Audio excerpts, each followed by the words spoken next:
Таа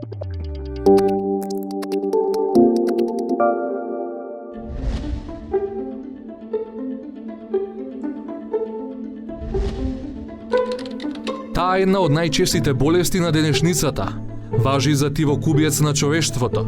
Хипертензијата всушност е покачување на крвниот притисок на човекот над нормалните граници. А кога значи дека имаме зголемен крвен притисок? Тогаш кога сами или докторот ќе низвери притисок над 140/90. Секако не секое покачување значи дека ќе се бориме со оваа болест. Сепак, ако тоа често е случај, значи дека лицето има проблем. Зошто се јавува? Фамилиарната предиспозиција е фактор, но има и други причини кои може да се доведат во врска со појава на хипертензија. Кардиолозите тука ги набројуваат уеноста, слаба физичка активност, лоша исхрана, пушењето. Сите заедно се ризик фактори.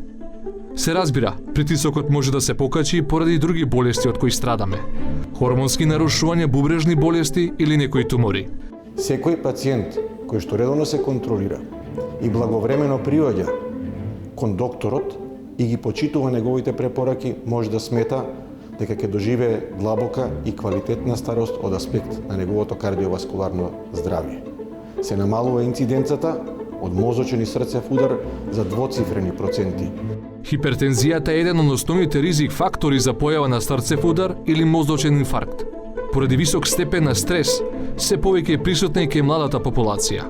Затоа сами може да си помогнеме. Да вежбаме, да не пушиме, да се храниме здраво.